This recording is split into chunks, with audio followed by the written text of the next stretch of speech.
Freighter Captain's Log Supplemental. On our way to Free Cloud, we've taken a detour so Picard can visit the planet Vashti, a place where he and Raffi relocated a few Romulan refugees 14 years ago. Like Raffi so succinctly put it, the man can't even have a guilt trip without taking a starship.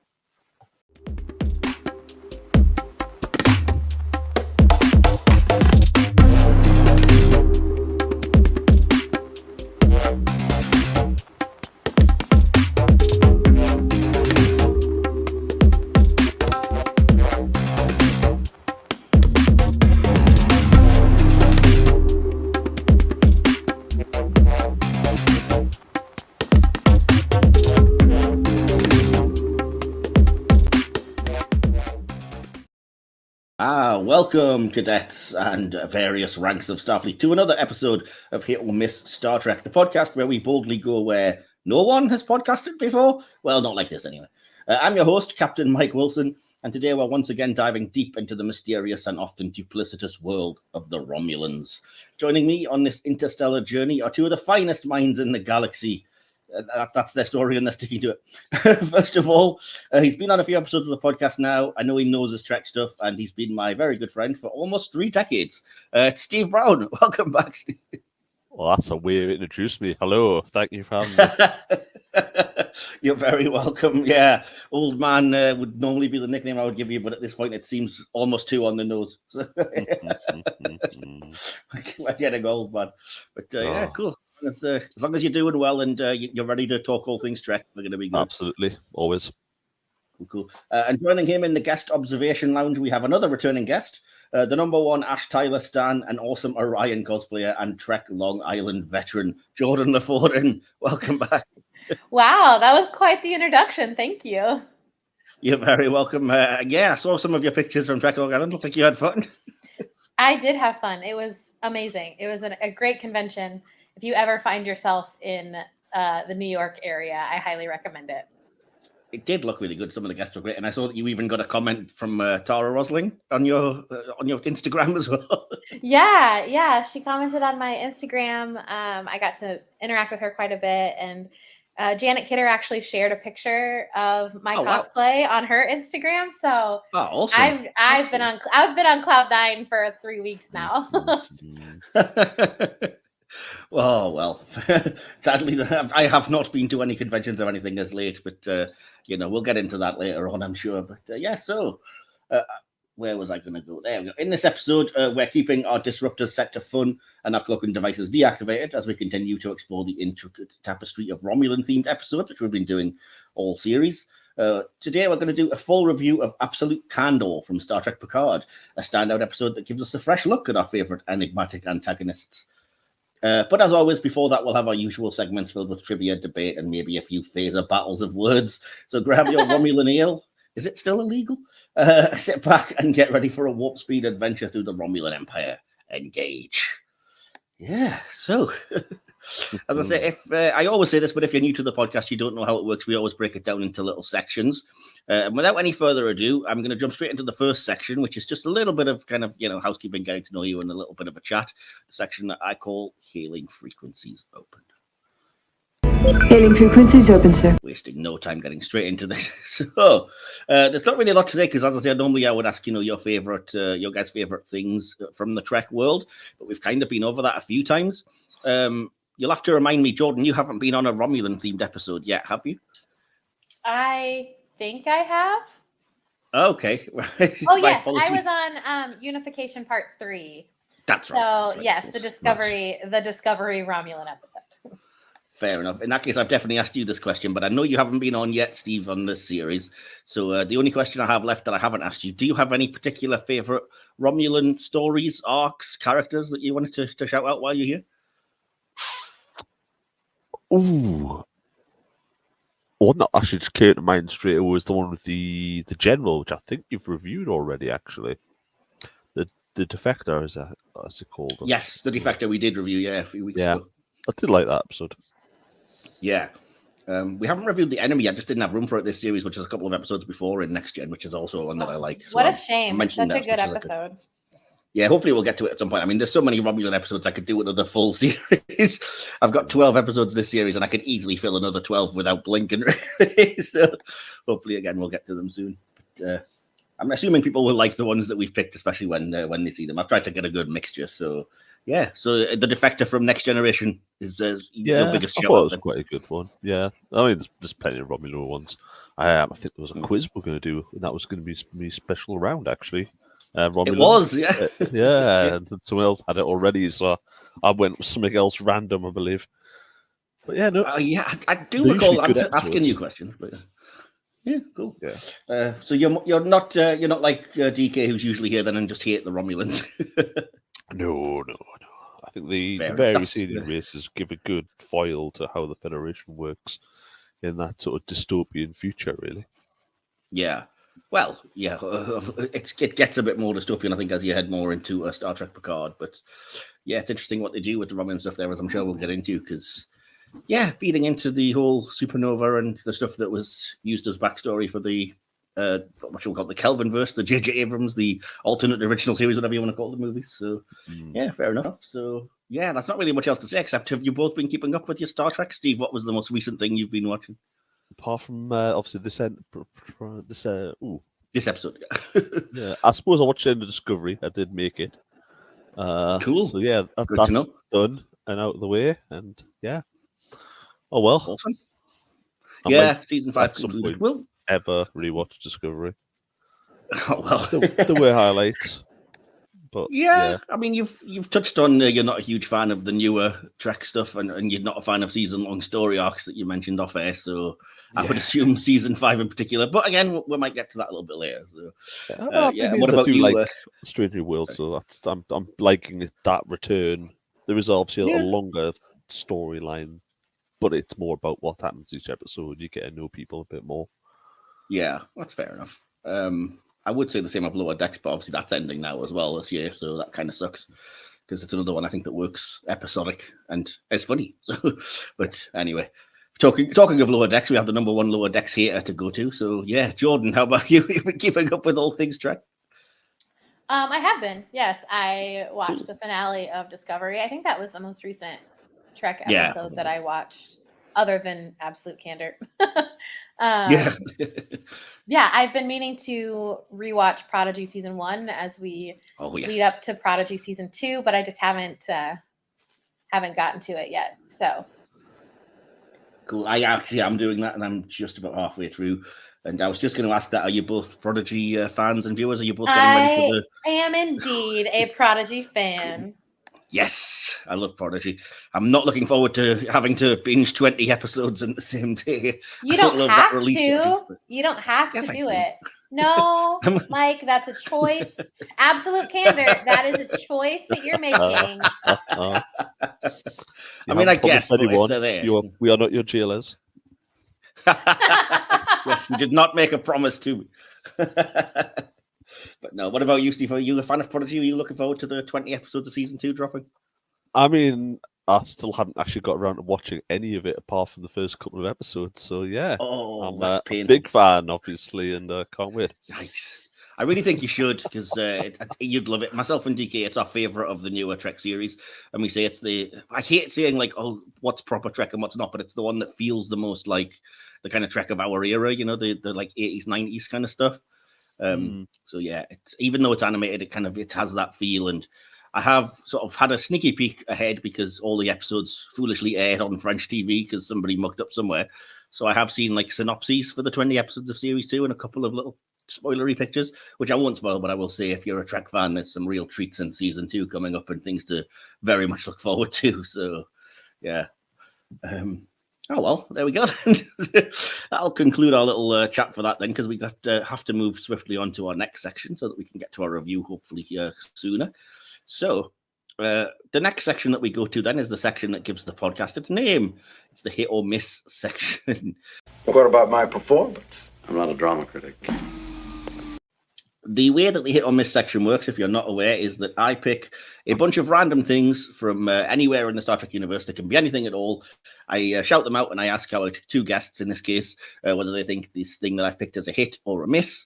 We debate back and forth if necessary, come to a consensus, and we just, have a bit phaser battle of words, as I said in the intro there. So, yeah, and because we are doing a Romulan-themed series, I will have occasional Romulan things dotted in there, but it won't take up the entire hit or miss section because that would get a little bit boring. So, yeah, if you're wondering why you see occasional Romulan things, that would be why.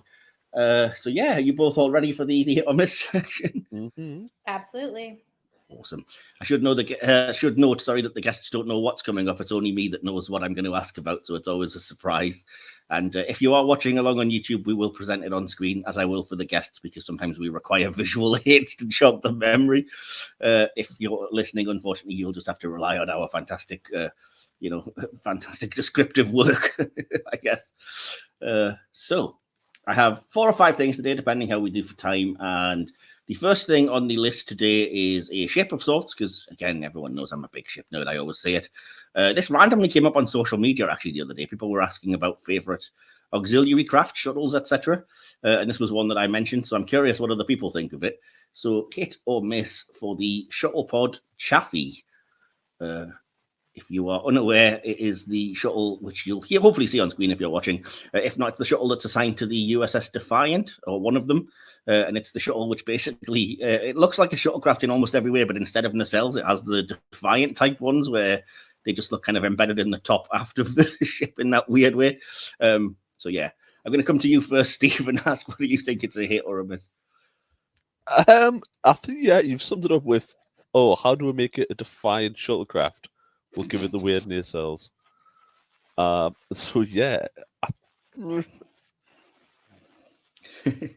yeah, it exists. Caught you off guard with that one, haven't I? Yeah, I don't want to say it's a miss, but it's a bit weird.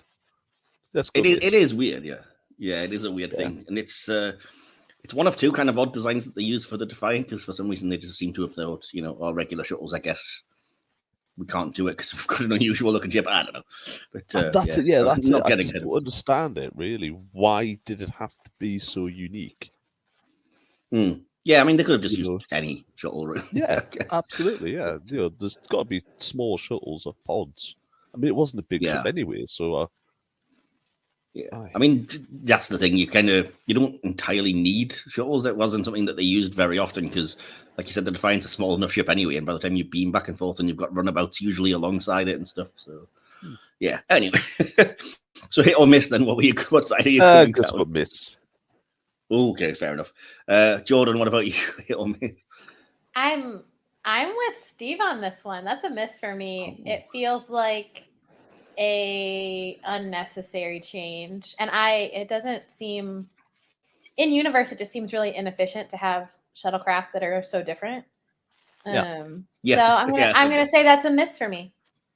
Fair enough. Not that it matters then, because I'm certainly not unswayable on this one. I think very soft hit, if only because I just like the sheer insanity of somebody just saying, well, it's only Defiant, so let's just shove Defiant nacelles to the back of this otherwise perfectly regular looking shuttlecraft. And I don't know, I love the absurdity of it because it's just so out of place that you just think, yep, okay, why not? The ultimate kit bash. Just a mini Defiant nacelle stuck to a shuttle. But like I said, I'm certainly not of the opinion that can't be swayed. So with the consensus being, miss, I'm happy to go along with the crowd on that one because it is weird. It's very odd.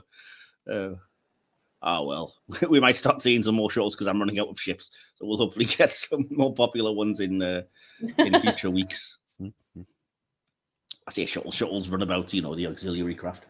So the second thing on the hit or miss section then for this week, we kind of talked about it and I was trying not to get too far into it because I thought I would include it on the hit or miss section. And I'm glad to know that we've all caught up and we've seen it. So hit or miss for Star Trek Discovery Season 5.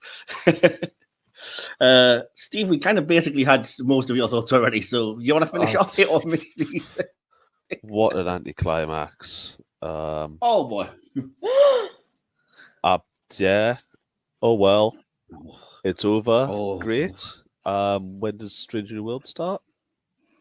Oh, next year. Yeah, exactly. Yeah, I don't have to watch it again. I wasn't disappointed. The best part is that it's over. Oh, sorry. Boy. Just to be brutal. It's. I feel bad having you on the same episode as Jordan. Yeah. Though at least I won't get the flack this time for disagreeing with us. Yeah. There is that. Okay, it fair built enough. up. Some of the episodes were interesting. There was a big build-up, and then at the end, you just didn't bother doing anything with it. You didn't bring We talked back... a little bit about it because on the last Hit or Miss section, I did include the actual last episode, and we talked a little bit about how, it's kind of weird to judge it because they didn't know it was going to be the last season, and then they were basically told film a 20-minute epilogue to wrap everything up, and all the ideas they had for what would have been season 6 had to go into 20 minutes. So I kind of don't blame them for that, But yeah, safe to say overall, you're probably going to say miss. Not to lead you, but Yeah. Okay, fair enough. Jordan, how about you? Hit or miss for season 5? Huge hit for me. Like the hittest of hits for me. Oh, okay. Yeah. I thought it was cleverly written. Clever in like a good way. It kept me interested and engaged. I thought it was visually stunning, like all of Discovery is. There were some really great character moments for especially Culber and Booker and Michael, of course, and Saru and Tilly and Adira and Stamets. Name the entire crew. No, not the entire crew. Because you can't name the rest. You don't know them well enough. And Steve, you better choose to live, buddy. Like this is. I'm just kidding. Well quoted. I'm just kidding. Not everyone has to like what I like, and that's fine. So your opinion is valid, and we'll never watch Star Trek together, basically. Watch other Star Trek together, which is fine because we're on different continents. So we got to see you called me an Ash Tyler super fan, but like my love for Ariam might actually be more than my love for Ash Tyler. Oh, yeah. Yeah, and we got to see, you guys, I cannot tell you the emotions that I felt in the episode when we got to see her again. Because that's like not straight out of my fanfic. That's like out of the fanfic I wish I could write. But like, I never ever thought we'd get new Ariam content on screen. Like, why would we? But it was done so well and so meaningfully. And it just added so much to her character, who I loved already, but I love her even more now. Yeah. And there were just some really great episodes. I thought it was a really fun adventure. Discovery hasn't really done adventure yet, and I thought they did it really well, but still stayed true to Discovery, like the Discovery vibe. Anyway, I could go on for the rest of this podcast episode if you let me, so I'm going to stop. It is the hittest of hits for me. Fair enough. Yeah, I will say about that episode. I've completely forgotten the name of it now. I don't know why I'm blanking on it. But that episode was one of. That's the one. Yeah, that was one of the highlights for me because it was weird that they didn't know it was going to be the final season, and yet that is one of the episodes that really feels like a final season type of show that you would do, like revisiting the past kind of 5 seasons at various times. Yeah, it's very weird very serendipitous. Yeah, exactly. Yeah, so I think that worked quite well. But yeah, I mean, I've kind of spoiled my thoughts about this last week. If you were listening to our previous episode, I loved the season finale of Discovery, season 5 finale. I think it was one of probably, if not the best Trek finale, one of them. Controversially, probably to some people. but preach, as I said, as I said last week, though, enjoy it while you can. Because while I said last week, season 5 overall, for me, it's a miss. Unfortunately, I just didn't particularly like the whole progenitors storyline thing. I didn't care for it when it was a single episode of Next Generation either, so I didn't care for it expanded across a full season. It had promise. Yeah, I mean, but I wasn't on board from the start, and then it kind of.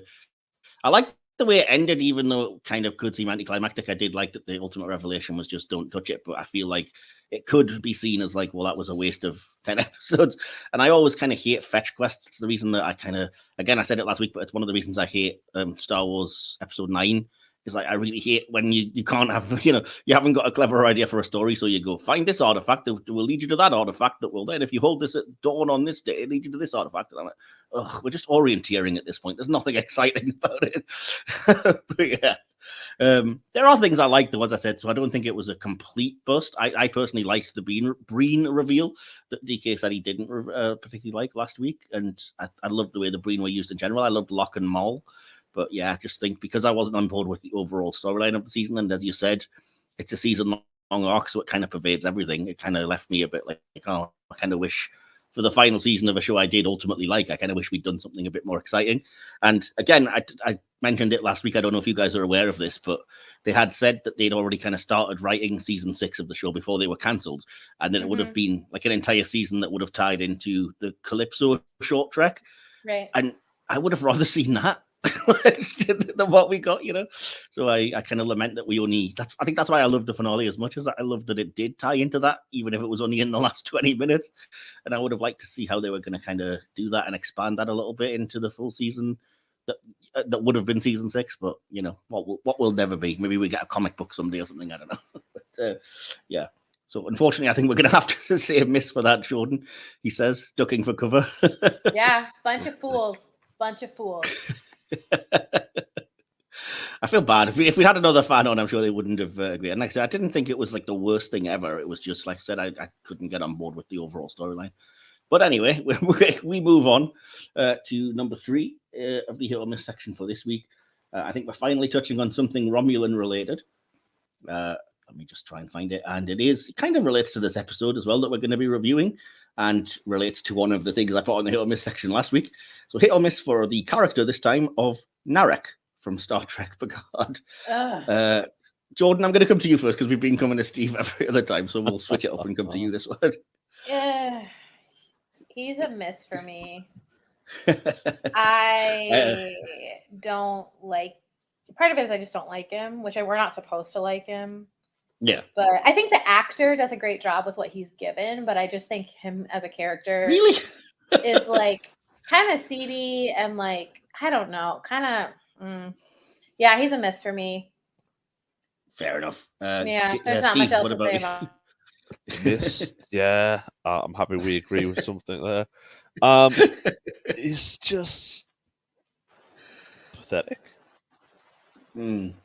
It's, you know, oh, I'm a spy, but oh, I'm getting bossed around by someone else, and oh, I like her, but I don't, and I'm trying to use her, but I like her, and oh, and then just Yep. I'll not get.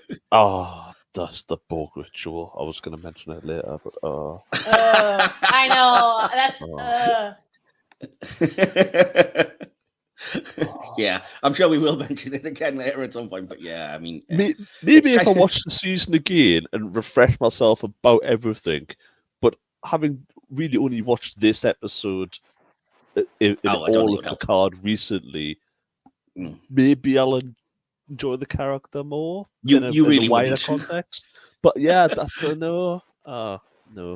No, it's weird that this is the first thing we have universal agreement on, because I think complete miss. I just think the character does not work. It's one of those things I get in a way what they were aiming for, but he just comes off as a creeper, you know, around Soji. Like there's no, I never believed the whole will they won't they. I was like, yeah, you're just creeping on this poor girl, and you come off as creepy and seedy, and the whole flipping, like, again, DK mentioned it last week, the whole like semi-incestuous thing with his sister, because the show was trying to be Game of Thrones, I guess, or something, was just really uncomfortable and bizarre.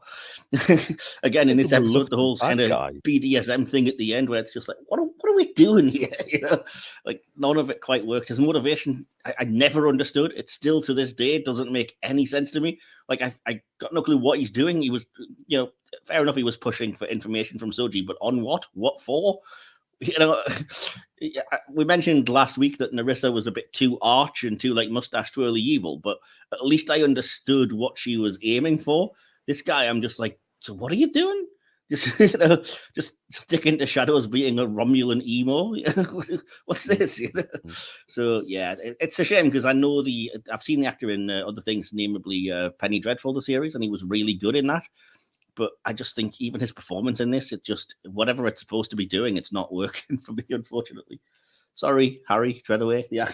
But yeah, unfortunately, we're going to have to see, I think, miss overall for Narek. And I'll swiftly move along from that negativity. Well, at least we all agreed.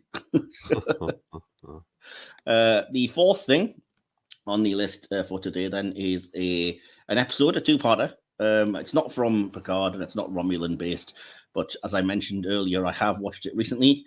And hopefully, well, Steve, you're not going to be able to contribute to this, I've just realised, but Jordan, you and I can give our opinions on this. Hit or miss for the Star Trek Prodigy two-parter, A Moral Star, parts 1 and 2. And Steve, if you want to avoid spoilers, you may just have to mute yourself for a little bit, or mute your headphones for the next few minutes. So yeah, Jordan, I'll come to you obviously first. Hit or miss for this two-parter? Hit. Huge hit. Yay. Yeah, I love all the interactions with Gwen and her dad. I thought those were really emotional in like the best way. Yeah. And finding out the diviner's what's the word? His motivation and kind of we finally are like, oh, this is why he's doing what he's doing. Cool. This is why he sucks. And finding out that he's from the future as well, which was an ultimate like, what? Yeah, it's huge. I love Zero is one of my favorite characters, and I really love the like. And part of it is the ramifications of what happens in these episodes, but yeah, him just like finally using his not that it matters. I mean, it's a fictional species, but still, they have no gender. Right, exactly. So yeah, having Zero use their ability to not ability, but like, because it's not really an ability. I don't know how to talk about a Medusan's effect on. Well, yeah, I mean, having them use what was, but that's kind of the whole point of it, is the beautiful, what's the word, like pathos of using what had been used as a weapon against their will, that they now use as a weapon, you know, against the one that weaponized them, if that makes sense. Right. And it's so well acted when I think it's Angus Imrie, that moment when he the actor voices that, like, you made me into something terrible, now I'm going to make you pay for it. Behold. Right. It's just but then, like, wow. the effects on Gwen of that, and just Zero's devastation of what they did to Gwen. I was so shocked when I realized that when she saw the like reflection in the comm badge. And yeah. I was like, so no, but that's some of my very favorite anything from Prodigy. I think that was just, it was a really bold choice, and I thought they did it really well. Such a small moment as well, but yeah, it is because I want to talk. I could probably talk about the whole thing and would love to review it at some point, but massive hit for me as well, because it's just so many things come together. We finally see the crew in Starfleet uniform. Okay, it's one that doesn't make a lot of sense, but we'll hand wave that away. I've had this argument with the actual people. I've talked about this before.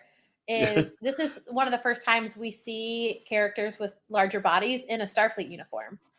So seeing Jankum Pog and Rock Talk in Starfleet uniforms is really cool. To actually have like actual body diversity in Starfleet is really cool and really needed.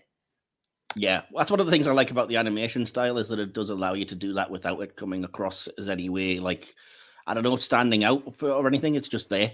It's not commented on as such, but yeah, I do love that as well. But no, in terms of the uniform, like I said, I've had this argument with the people that make the show, and they are adamant. You know, there's always been multiple types of uniform. It's specific to this ship. Whatever. I could hand wave it away. It was nice to see them in uniform finally anyway. It was nice to see Hologram Janeway get a chance to be a full badass in this episode. I liked all of the mythology stuff, the idea that it was the moment that they kind of, well, we'd had moments like this, but the moment that they were like, well, we could just try and escape, or we could go back, you know, to free all of the prisoners on Tars Lamora. And they decided to go for it. And just that beautiful moment when Hologram Janeway is like, you might not think you're a Starfleet crew, but you're currently, you know, risking your own safety, sacrificing everything to save innocent people. And there's nothing more Starfleet than that. Oh, such a powerful moment. Yeah, I love it. Like I said, it's very, very Star Trek type show in that regard. And I don't know, all of the kind of cross and double cross, the idea that they hid Murph inside of Zero's containment suit so that they kind of snuck it past, into whatever to get onto Tars Lamora. And yeah, the fact that they were, I was like kind of one step behind them for a while the first time I watched it, and was like, oh, very clever, very clever. And then, of course, the absolute brilliance of the ending when we finally see the real Vice Admiral Janeway on the brand new USS Dauntless. You know, I'm coming to find you, Chakotay. I was like, yes, this really is the Voyager sequel I desperately wanted. So yeah. Anyway, suffice to say, we both think that's pretty big of a hit. And it might have given Steve motivation to actually get off his ass and watch some of the show now if he's been listening. So we'll see. Yeah, it sounds good, actually. It's a really good show, dude. I had a full argument with somebody on Blue Sky because they were like, oh, it's ridiculous how Star Trek always does this far future or prequel stuff, but nobody's doing anything that's set after Voyager. And I was like, my dude, Lower Decks and Prodigy are both set after Voyager. I'm like, well, one's a comedy and one's for kids. It's like, oh, you've poked the bear. You did not choose to live.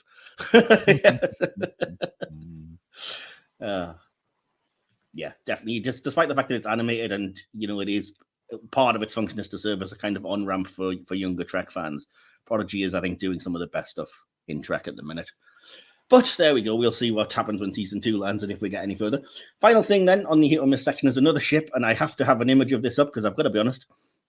I like it, but it's so vague and barely appears that you probably wouldn't know what it is unless you're looking at it. So hit or miss, again, Romulan themed here, try and keep to it.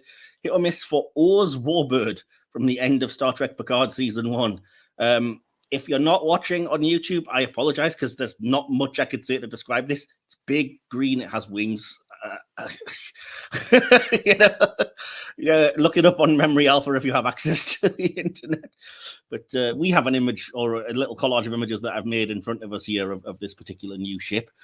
So again, Jordan, I'll come to you first because we haven't been. So hit or miss for Oz Romulan Warbird. I'm gonna say it's a soft hit for me. Okay, cool. I think I like it. It looks like it makes sense to me as a slightly updated Warbird. So I like that. I also just love the standoff between O and Riker. So that I feel like that's maybe influencing me a little bit of I like that scene a lot. And so yeah, it looks believable to me as a Romulan Warbird. Yeah. Okay. So that's why it's a soft hit. Cool. Steve, what about you? Yeah. I'll probably say it as well. I'm just looking through some other pictures in the background here. You've typed it into Memory Alpha on Wikipedia. Indeed. And yeah, like the shot you've got there in the bottom left as well. That's quite a nice shot. It's a very different style. I mean, you went from obviously the Dissects, and then in sort of Nemesis, you got to see the newer versions, and it's a move on from there.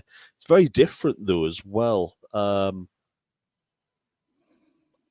I would say hit still, but yeah, it's certainly very different. It get off in a very different direction almost from the other Warbirds. It looks like it actually has wings rather than a functional thing.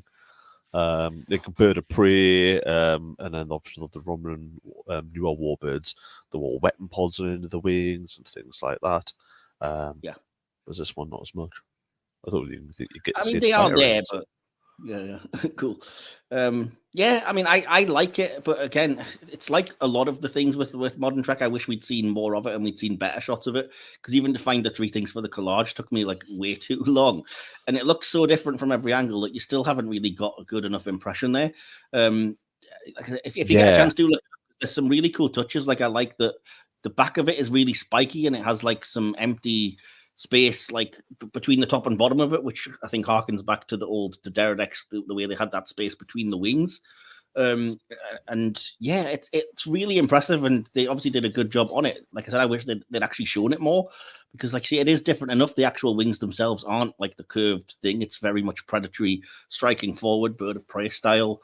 It has what looks like the feather-like markings. It looks intimidating, and this isn't an opinion that I particularly... Well, I do share it, but I didn't come up with it. When I was looking up the ship on X*Scientia, the website, they pointed out that for whatever reason, the makers of the current Trek refer to every Romulan ship as a warbird. They just seem obsessed with it. So there's a whole fleet of supposed warbirds behind O's ship, and as they put it, hers is the only one that really justifies the name, because it looks big and tough and intimidating, and the rest are just basically Romulan starships that are just generic and yeah, exactly. I'm looking at that picture, a bunch of seagulls flapping in the background, copy and pasted. It's not even the same style. It's almost reverse of it. It's weird though, because they did the same thing that they did. I mean, we've complained about this ad nauseum, but they did the same thing with the fact that the Starfleet fleet was all basically the same cut and pasted new inquiry class. The entire Romulan fleet, with the exception of O ship, was all cut and paste what they call the Red Lady type, because I don't know, that was the name given to it in season 3 of like Romulan starships, and I wish they had a bit more variety. We saw so many ships during season 1, like we saw the Snakehead and what they call the Romulan starship and little fighters and stuff, that when we got to the big fleet battle, it would have been nice to have a bit more variety than just, I have 500 of this one type of ship. You know? But again, that was the case on both sides, and we can't judge. They might have been pressed for time or something, who knows. But yeah, hit for this ship, as I will say, and if you get a chance to look it up and have a good look around what it looks like, it would be nice to see more of it. I don't think we ever will, but it's a good design. So yeah. Right.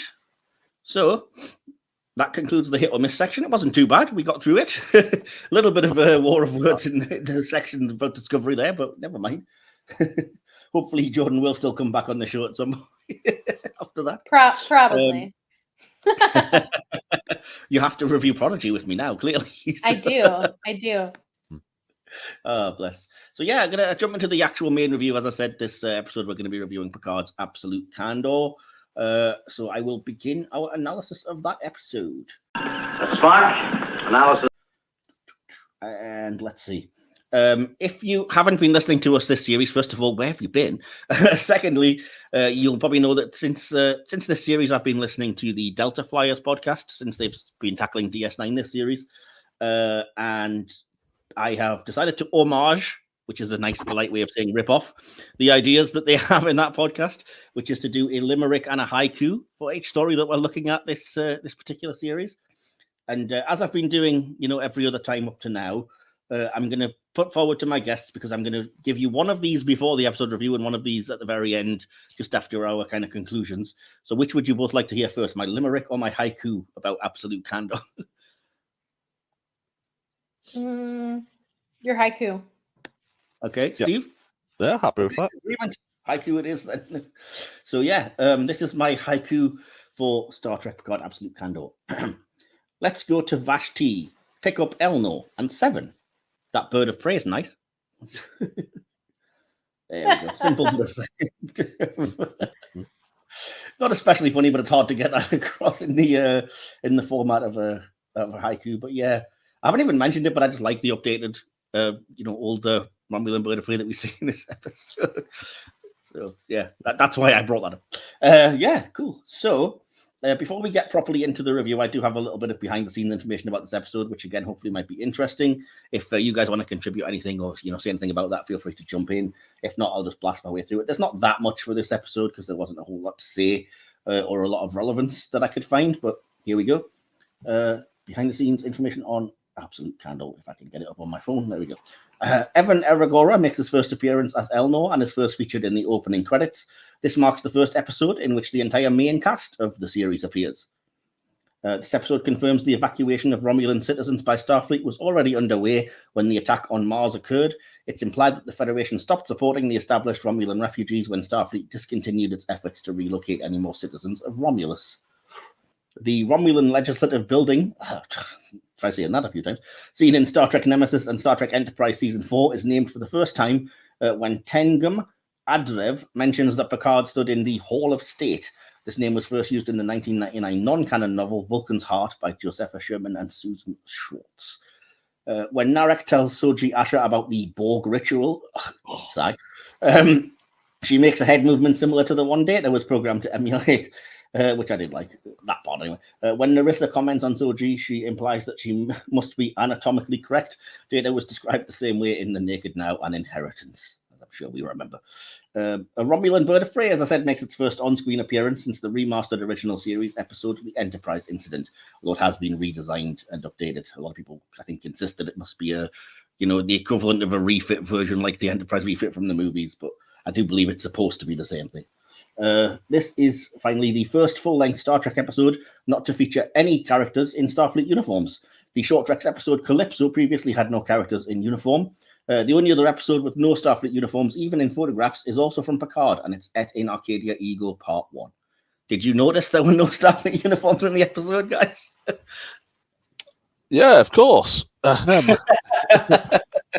Can't say I did, personally, but I might have missed them the first time around, but yeah, never mind. Cool. So, before we jump in, then, any sort of initial thoughts, as spoiler-free as possible, on Absolute Candor, and the impression that it left on you the first time, and maybe the rewatch now. Jordan, I'm going to come to you because Stephen's been quite vocal, so we'll get your opinion first. I think about this. I didn't really like this episode the first time I watched it, but in my subsequent viewings, I've probably watched it maybe like 5 or 6 times total, because I love Picard season 1 as a whole. This episode has grown on me, but I thought it was Picard season. The first time I watched it, it was the first episode that I felt let down in. And so since then, it's grown on me quite a bit, which I'll share more about in detail. Yeah, I kind of said the same thing. It's a spoiler for my conclusion, but I think the same. I remember very much not being that impressed with it on first watch, but on this rewatch, I've kind of warmed to it a lot. I've only seen it twice, so I haven't seen it multiple times because I'm not really a fan of Picard season 1, unfortunately. Although there's now new context to it, which I appreciate, but it's to do with... I'm not sure if either of you guys heard the interview that we did with David Mack, the author. He did a Picard novel called Firewall about like the history of the Fenris Rangers and Seven of Nine's journey to them and stuff, which gives me a lot of kind of backstory to some of the stuff in Picard season 1 that I think will improve it for me. It certainly does fill in some gaps in this episode of stuff that's only mentioned in throwaway dialogue. So that's my chance to plug that book again. You're welcome, David, and to say, if you get a chance, give it a quick read. And it does. It's nice that it fills out that world as Trek. I don't know what you would call it, auxiliary stuff often does. So yeah, cool, fair enough. Right then, so we're gonna, as I say, we always break this down into sections, as I usually let the audience know, just for the purposes of my notes, like writing and plot, acting, direction, music and sound, VFX and production design, etc., etc. But that's just for my notes. If the conversation flows one way or another, we'll just go with it. And yeah, we're starting off. I'll kick off with the writing and the plot. So the first thing I have to say is this episode is written by Michael Chabon, one of the exec producers of season 1 of Picard. Not a writer I particularly love his work, except he did write the short Trek Calypso, which I do love, as we mentioned last week, but not hugely fond of his work on Picard, if I'm honest. But yeah, again, we'll save our opinions on this particular one for later. But the first thing I wanted to bring up and to kind of ask you guys then in a roundtable kind of way. Well, first of all, Steve, it just occurred to me, I didn't ask you for your general thoughts, if you have any that you haven't already given us about that. That's what I was just going to bring it up at the end when I was summarizing it again. Then, really, fair enough. Yeah, it's. I've intentionally not rewatched the entire season, so I'm taking my reviews this evening based off just it as a standalone episode. And yeah, it's all right. It's introducing some characters, we've already known before and new ones, and introduces us to a new sort of side of Romulan society, really. So yeah, for sure. Cool. And that was going to be my first point, like in terms of the writing and the plot. Obviously, this introduces us to the Qowat Milat, the kind of Romulan warrior nuns, I guess, and the idea that's very counter to what we kind of know of Romulans, the idea of absolute candor. And of course, ultimately we learn that they bind themselves to a hopeless cause, as a kind of, we're left wondering throughout the episode, and then that's what they reveal at the end in a kind of humorous way. So what are your thoughts overall on the Qowat Milat and the way they're presented here for the first time, Steve? I'd probably describe them almost very Vulcan-like, apart from obviously having emotion. Just the idea of they're very straightforward in how they're presented, and just that mirror from like the more militaristic Romulan society we see in all the other shows. It's just nice to see more to it and sort of flesh out that part of the universe, really. Yeah, I know what you mean. It's kind of it seems antithetical to Romulans to have a code of honor, because we've seen them be so duplicitous and so like, well, just do anything, we don't care. So yeah, kind of I see what you mean. Perhaps by they're a bit more Vulcan-like in that regard. Yeah, very but also they're a mirror of the Vulcans because they actually have emotion and are expressing it. Yeah, without any sort of deceit at all. There, it's just you're getting what you see. Yeah, but there is something almost, even though they're very, the idea of Candor is it's about expressing your emotions. They don't necessarily display emotional displays. That's the Vulcan side of it. Yeah, that's Yeah. weird thing. That just what they say is just very. This is how it is. Yeah. But yeah, otherwise they don't generally express it. Even their style of combat though seems almost Vulcan-like. That in a way that this is just occurring to me now. But the way that like Elnor never really particularly seems like angry or enraged. It's just like move and I'll kill you. Oh, I regret that you moved. Kind of like it is almost functional and logical in like, oh wow, okay. You just beheaded a guy and you're just gonna wipe your sword and move on. All right. But yeah. Fair enough. What about you, Jordan? How do you feel about the Qowat Milat intro? I think we talked about them in our Unification 3 review. Right. They turned up there. Yeah. I really like the Qowat Milat. I think I mentioned that in the Unification episode, or the Unification Part 3 episode.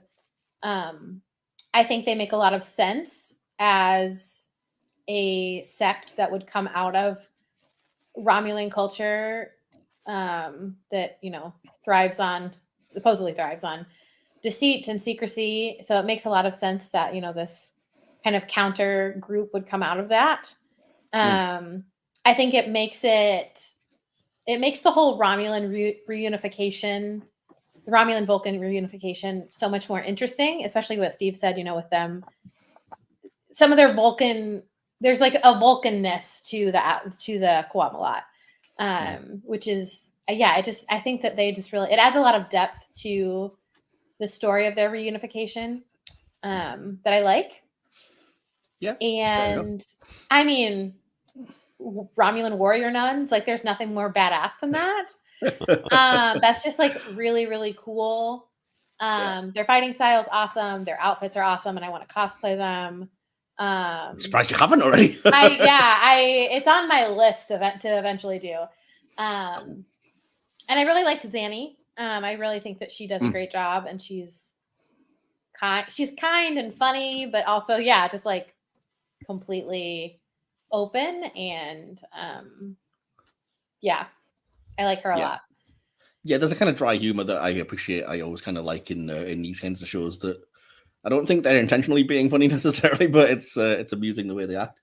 Yeah, I mean, I mentioned already that I kind of like the idea of the Qowat Milat, more so as they get more developed, like I said, by spin-off stuff and by their appearance in Discovery, or their couple of appearances. But then watching this back, I'm like, yeah, it's all there actually. And again, not to keep harping on about it, but referring back to the David Mack interview that we had, he said the same thing. He really wants to write something if he gets a chance on the Qowat Milat, because he basically said exactly what you did, Jordan, which is that I heard Romulan warrior nuns and was immediately on board, And then, you add the absolute candor and stuff, and it's fascinating. There's so much richness there. I kind of wish that they had done more with it. It's one of many ideas that unfortunately does get abandoned as Picard heads out of season 1, because they don't seem, one season seems to have no relation to another for 3 years. But again, that's a different argument. But it is a cool idea, and I like it. And as I said, the idea that it's introduced here. The one thing I don't love, and it's such a petty nitpick in some ways, but I don't love the kind of gender disparity for the 24th century. The idea of like, well, as a man, he can never be one of us. It feels a little bit like, I'm a tad uncomfortable with that, but I can live with it. I see where you're coming from. And again, it's probably based on real things. I know there's a lot of real world basis went into the Qowat Milat. So, all right, I'll let it go. Yeah, you've already mentioned my next note on the thing, but I made a note of it because I did think it was a great joke, and it actually comes from Picard, which rarely happens. It's when I just heard the woman's name and I've completely forgotten it. Sorry, Jordan. What was her name again? Zanny. It's when Zanny says like, "Oh, Elnor, promise is a prison. Do not become somebody else's jailer." And then Picard responds with, "Oh, I promised to bring you something, but I completely forgot that promises are prisons." So, it's a rare bit of like sarcastic humor from Picard that I'm like, wow, this is a little bit of a development. I like that. And you're obviously a fan of that gag as well, I presume, Steve. Yeah, definitely. That was a good one. Cool. So what do you think you do about the relationship between Picard and Elnor? The idea that, Picard brings him 3 Musketeers, teaches him fencing and stuff, and we see, it's a montage, but we see a little bit of bonding there, and yet Picard basically does abandon him, unfortunately. How do you feel about all of that? Jordan, I'll come to you first this time.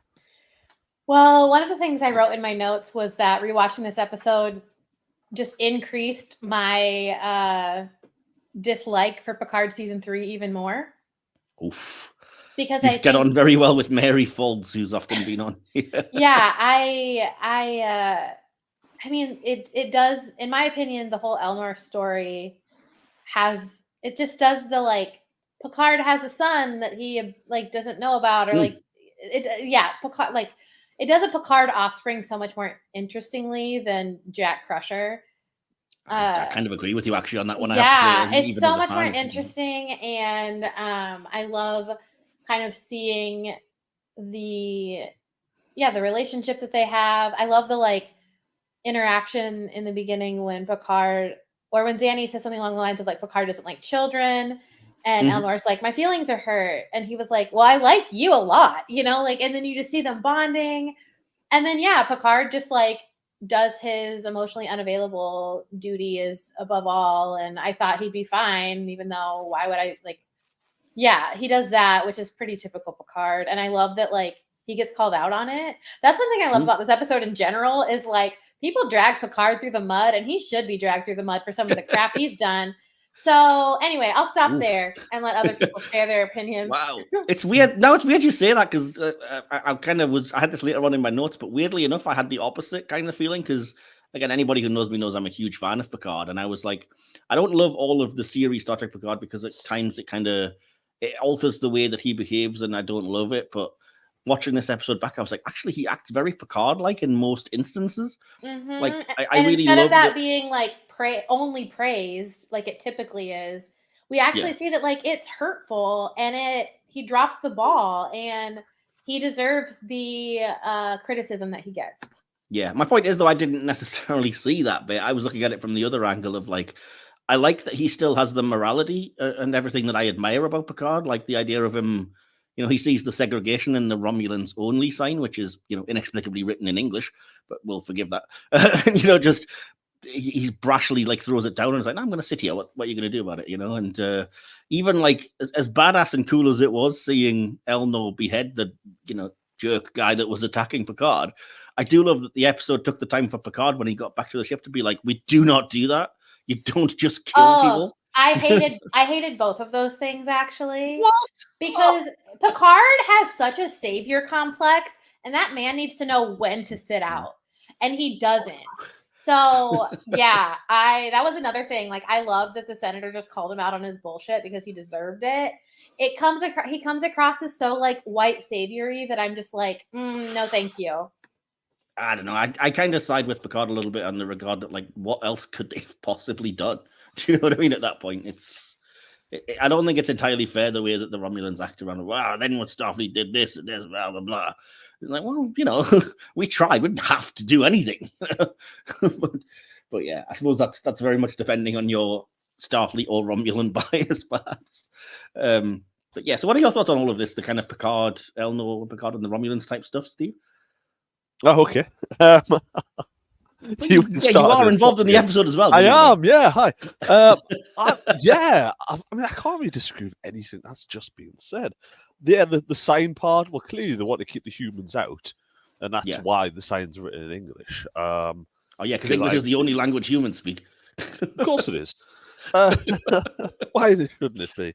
But yeah, you know, that the arrogance of Picard to just go, I'm taking the sign down, I'm going to stand there. As you always said, that sort of white savior sort of thing. But then it's also, as you said, it's Picard standing up for what's right and seeing that sign and things. That's not how it should be. That's not how it was intended. And you know, when they do the earlier flashback at the start of the episode, you know, it's a lovely paradise almost. And then when they go back 14 years later, it's like a desolate wasteland, like a western town. How much of that can you blame on the Federation or Starfleet for not being there? And how much for the actual people who live there just not looking after the place? I mean, but this is all about the fact that the story ultimately reveals that the attack on Mars and everything was the Romulans' fault. So they basically screwed themselves because they just can't not interfere in crap. Indeed. But that's obviously the wider thing, really, not the colony. But this is all about Elnor anyway. Yeah, I think. another one of those, Picard's getting on and his legacy sort of thing, really, which is, I suppose, how the entire show started. The legacy of Picard and what happened after the Enterprise and all that sort of thing. And they do like bringing in these sort of offspring sort of characters. Yeah, like the equivalent of... Yeah.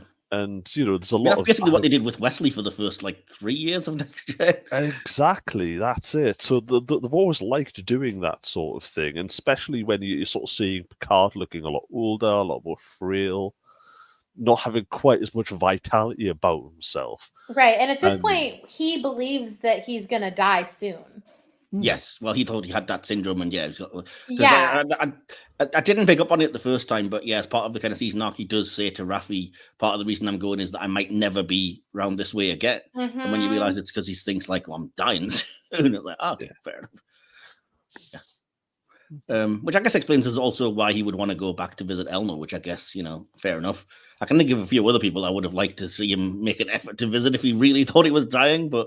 And it feels so selfish to me that I think I'm dying and I regret this and I feel guilt about this. So I'm going to go force myself back into this person's life after abandoning him. That feels super selfish to me. Not just that, but I also do like, and he is called out on this by Elnor himself, that he only really does it because he needs him. So it's like, now that you need the equivalent of a sellsword or whatever, not to drag his ass, Elnor, drag his ass. Yeah, exactly. Yeah, that part I was kind of like, now because you actually need somebody to fight for you, you've actually shown up, But anyway. That part I did agree with him. But you're right. It's agree with the decisions or not. This is genuinely, I think I agree with you. It is more fascinating, this dynamic, than anything to do with Picard and Jack Crusher and Borg sperm or whatever the what's going on in season 3 with all that nonsense.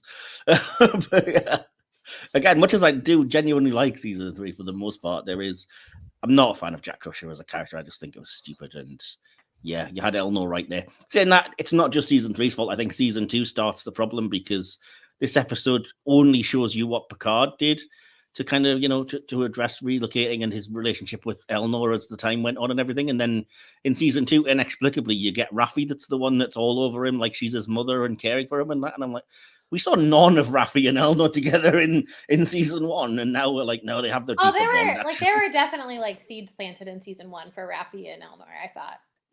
Okay, well, if that's the case, not in this episode is my point. In the flashbacks, we never see... They say Picard and Raffi were involved, but we only see Picard on Vashti. We never see Raffi there. So it was a weird choice in that regard. She was on the ship, though. Well, yeah, but, I mean, it's not like she would have... Someone has to be on the ship. I guess, but you still could have done a bit more to be like, and she also bonded with him. Because that's the point. If she was stuck on the ship the whole time, why is she like, this guy I have a bond with, this almost, surrogate child of mine? Because again, she has her own child who she completely, mistreated and screwed over as well. So it would have been nice to explore a bit of that. But, and when he tells her to stay away, she actually respects him, unlike Picard. So yeah, fair point. Yeah, that's fair enough. Season 2 brought a lot of things just out of nowhere though from season 1. Yeah. Completely. Like, I mean, they all did. Like I said, one season bears no relation to another, to the point that in season 3 you have Shaw saying, "Forget about all that stuff with the Borg. The real Borg are still here." Like, so what was season 2's point then? Is she all right? Whatever. But anyway, that's again a different argument. But it would have been nice if it was an actual 3-season, 3-part thing. But you said it's 3 distinct stories that all have no relation to each other. Whether you like them individually or not, I don't think you could argue that they feel in any way like a continuation. It's just like, all right, next bit, I guess. Season 3 being the worst offender because it just ditched the entire cast to do a next gen reunion. But again, I think we kind of knew that was coming, didn't we? Anyway, speaking of the kind of the new cast that we got for at least a couple of seasons, how do you think they fared in this? Because there's a couple of moments I really liked. I found Jurati incredibly believable as somebody who is, recently diagnosed on the autism spectrum and somebody who just doesn't get on well socializing with others or know what to say. Her kind of awkwardness around Rios is beautifully relatable for me. And I just love the moment of like, what are you reading? I'm reading a book about the existential pain that we all live with the consciousness of our death. And she's like, fantastic. I can definitely just breezily talk about that or whatever, and then get interrupted and say, oh, thank God for that. Oh, yeah, I've kind of been there. I don't know about you two, but I related hard to that. And again, there's not much of the episode devoted to it, but I did love like Rios's hatred of his hospitality hologram, and the completely different personality of that, and the tactical hologram that does all the shooting, and it just seems like he's drunk and can't be bothered with all this. Not really a lot to do for anybody else. Raffi just seems, pissed off the entire episode about having to go to Vashti, and that's basically her entire thing. And yeah, I think that's it for the cast, really, other than obviously we get a big reveal at the very end, which I'll save to talk about a little bit later. But so yeah, what did you guys think anyway, opening it up to the overall kind of the non-legacy cast, shall we say? Steve, how did you think they fared? Yeah, you just went through a lot of different things there. Kind of just basically said it all. Yeah, you did sum it up fairly heavily. It was nice seeing Rios doing the different characters and such as an actor. Again,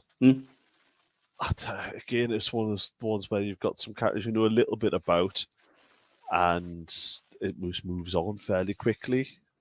And just taking it from the episode as it stands, without the entire season, there's no real reason you can see in that episode why Jurati's even there. Obviously, you know that because of previous episodes.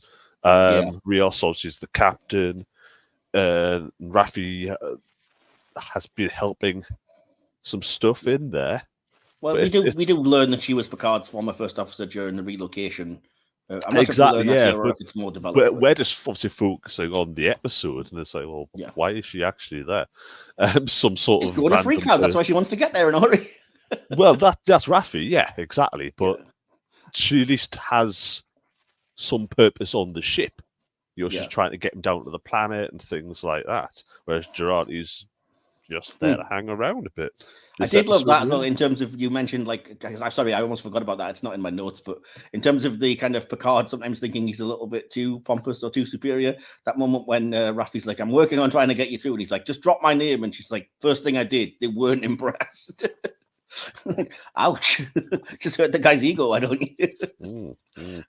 Sorry to interrupt. Yeah, I just had to mention that when I remembered it. Carry on. Yeah, I mean, everyone else, obviously, it's a early season episode-ish. I know there's only 10 it's episodes. Episode 4 of 10, I mean. Yeah, when I still think of a proper season as having 20 episodes plus. I think that's partly what's the problem with a lot of shows at the moment. They seem to throw a lot of budget into 10 episodes, when if you just, I'm happy with filler episodes where you just focus on a bit of plot and you walk around the same corridor 20 times. Yeah, I think the word filler is used as too much of an ugly word nowadays, not to detract and start a detour, but filler episodes are where you get to know a lot of, like you said, your minor and background characters, and they can be fantastic. But yeah, I think there's this false idea that if you do 10 episodes, you're going to only get the great ones, because when you used to do 22 episode seasons, you'd have, there'd be like 10 to 12 great stories, and then a few that were average, and then a few stinkers. And by cutting it down to 10, you're going to have 10 excellent episodes only. And it's like, it doesn't work that way. Percentage wise, you're probably still going to have the same good, great to terrible ratio. You've just now only got it in 10 episodes instead of 20 odd. But anyway. Yeah, definitely. Fair enough. What was I saying? So yeah, what about you, Jordan? How do you feel about all of this? Yeah, it's funny that you mentioned wanting filler episodes, because this feels like a filler episode to me in the best way, because I think we get so much backstory, or at least seeds planted for all of the characters. So like there's this mystery of why is Raffi coming along, and why does she want to make it to Free Cloud? Jurati and Rios have kind of their first or second connection. And Rios is like, you're kind of, he's this big enigma. Like, what are all these holograms? So I think that there's a lot of seed planting in this episode. And then obviously we meet Elnor as well. But so I think this is as close to a filler episode as you can get in the best ways. There's a lot of character work that's happening that I think is really needed in this season. Yeah, I think that's one of the reasons that I appreciated it more this time around, for the exact same reasons, is that all of the stuff that tries to propel the main narrative forward, I think, is the stuff I like the least in this episode. you know, the little hints of what's going on the artifact and with the Romulans and stuff. I couldn't really care less, mainly because I know how it ends, perhaps. But yeah, I was more interested, like you said, in the character stuff and the interplay and interaction there. But yeah, speaking of that, you've kind of brought it up already, so I have to hear you rail against this a little bit. Steve, you were such a fan of the old Borg ritual, fantastic seduction of Soji by skating Tom Cruise in Risky Business style through a Borg cube. God. Yeah, just a cringe-worthy scene, really. It's like, oh, yeah, sick of thing, and just glide along the floor like a bunch of kids.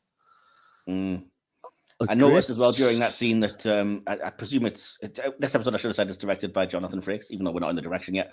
And I noticed that I feel like Frakes himself realized there's no chemistry here and it comes off terribly. So he cuts down to like slow-mo, just, you know, gets rid of any of the dialogue, and then the music just becomes overpowering, as if it's desperately trying to sell you on like, these people have chemistry, I promise. This is a romantic moment. They're having fun together. Can't you see the fun?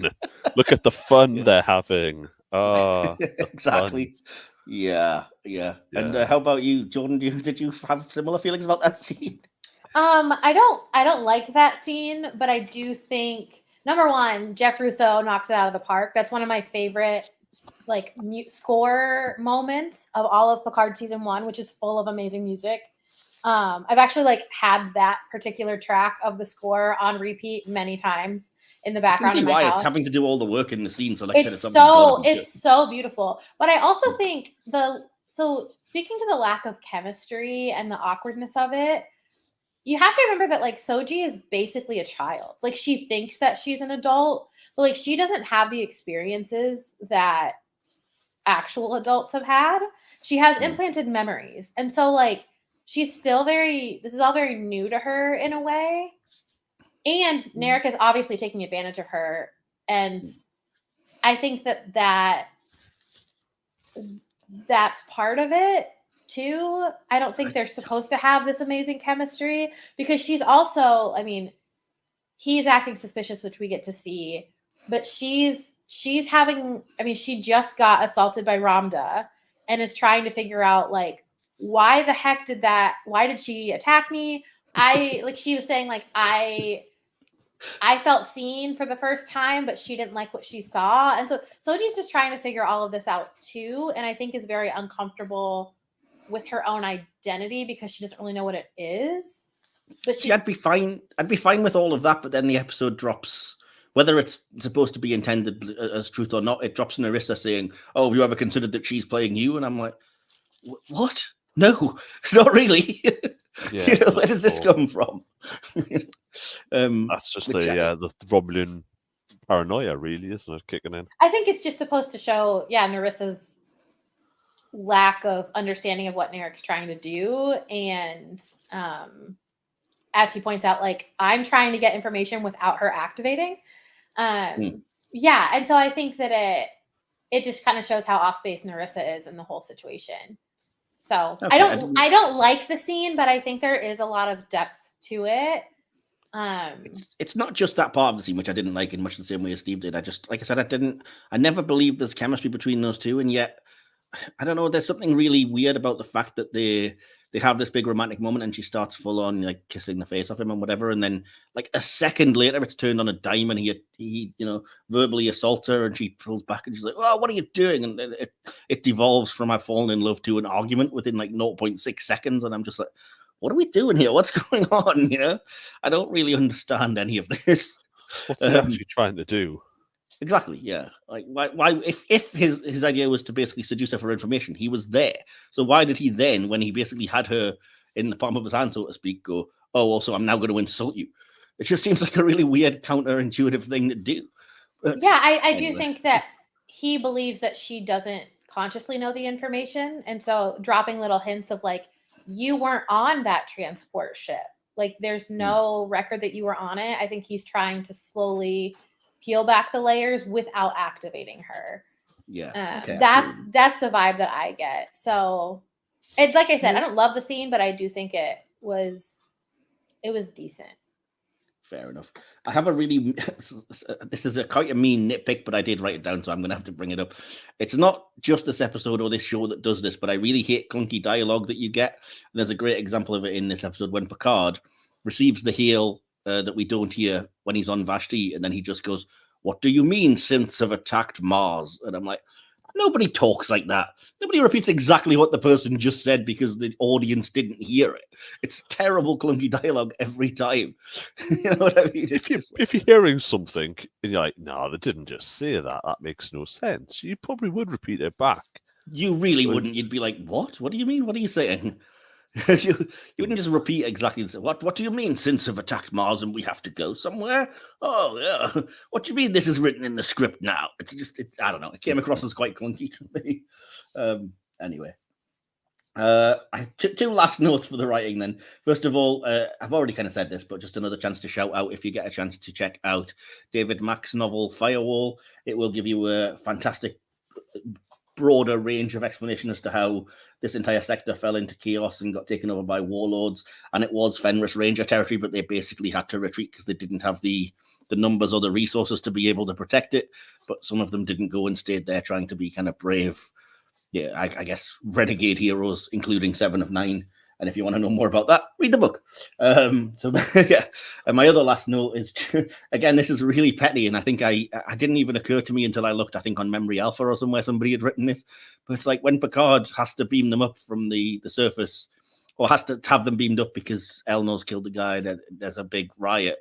He just says, oh, right, ready to beam now. And they beam up Picard and Elnor, and they've got no reason to beam up Elnor with him. He doesn't say two to beam up. Elnor's not wearing a comm badge or anything to point him out as being there. Picard's not holding him. It's just like, it seems like for a second there they were just psychic. Yeah, I did think that actually at the time. I was like, what? Okay. Maybe there's been an active comms at some point. Maybe Picard mentioned something sooner, or they were just like, oh, well, we can see from the planet that those two are together close in proximity. I don't know. Like it's such a nitpick, you have to hand wave it away. But at the time, once I read it, I was like, oh crap, you're right. Yeah. Anyway, so any last thoughts on the writing and the plot before I move us along a little bit? Nope. Jordan? Cool. So yeah, the next thing to talk about would obviously be the acting. So before I start breaking it down bit by bit, is there any standout bits of acting or performances, good or bad? Jordan, I'll come to you first, that you wanted to mention in the episode. I mean, I already mentioned that I enjoyed Raffi in this episode. I think Michelle Hurd did an amazing job. She doesn't really have much to do. I mean, but okay. Yeah, I mean, her line. I mean, she had humorous lines. She had serious lines. I just thought the scenes that she was in were amazing. That she did an amazing job in them. I think this is the first episode. I remember when watching season 1, this was the first episode where I really liked Raffi a lot, and I thought Michelle Hurd did a great job. That's weird because I have to say I've got the opposite. I've just written in my notes that like every scene she just comes across as whiny, and I'm just like, oh, all right, we get it. You're whining. You want to get to free crowd. You're angry. Again, I don't know if that's because I don't particularly love that character anyway, especially in season 1 when she's just portrayed as like something didn't go my way, so I became a bedraggled drug addict and left Starfleet, and like, all right, whatever. It's not a particularly Star Trek character. Yeah, I definitely disagree with you on that one. She's one of the most interesting characters in all of Picard. So another reason why I hate season 3. Well, I mean, I do like her arc in season 3 though, with her and Worf. I think that works actually really well. I think that forcing Raffi to use drugs again after. Oh, I don't like that. Oh yeah, that whole and and having her not be romantically involved with Seven anymore, just be the sidekick to Worf, and they hardly got any scenes. She was very underutilized, and it was criminal. Yeah. So Michelle Hurd stood out for you. Anybody else, Jordan, in the episode, or anything else that we haven't mentioned? Not particularly. I mean, I love Alison Pill as Jurati in general. Yeah, so I've already mentioned that. I love her relatability. Yeah. Most and of her scenes. I mentioned liking Zanny. Unfortunately, I don't have the actress's name written down. I think I did because I had the same thought. Yeah, she did a great job. Okay, yeah, she did a great job. Yeah, I thought that Patrick Stewart did a good job in this episode. There are, yeah, I mean, I know I've just been like saying over and over again, like drag Picard because he deserves it. But I think that it takes a skill to be able to act that character, the character of Picard. So yeah, I thought Patrick did a great job. Yeah, I think as well, you've got to give him credit for selling the chemistry between him and Elnor when it's just like a young actor that presumably he's not really worked with or anything before. And yeah, I did feel the kind of warmth of like, oh, I've brought you a copy of the Three Musketeers, and he's reading it to him, and oh, what does parry mean? I'll show you tomorrow. And then he's fencing with him and everything. And like, I don't know, there's a lot that scene or those scenes have to do. And okay, credit to Frakes as the director as well, but I think Patrick Stewart acts those really well. And like I said, I think his idea, the things that I liked are that it sticks to the Picard that I know in terms of like the duty and the honor, the kind of, you know, as much as you might not disagree with it, the righteous indignation at the idea of like racial segregation is quite Picard-esque for me. You know, I think he's right to be angry at the accusations that he in some way abandoned the Romulans to their fate, because, you know, there were extenuating circumstances and it turns out it was the Romulans' fault anyway, as I said. But yeah, and I did like, as you said, the fact, again, I know you disagree, but I like his kind of being upset at Elnor for just randomly killing someone, as much as that scene was really, really cool when he did it for me to watch as a viewer.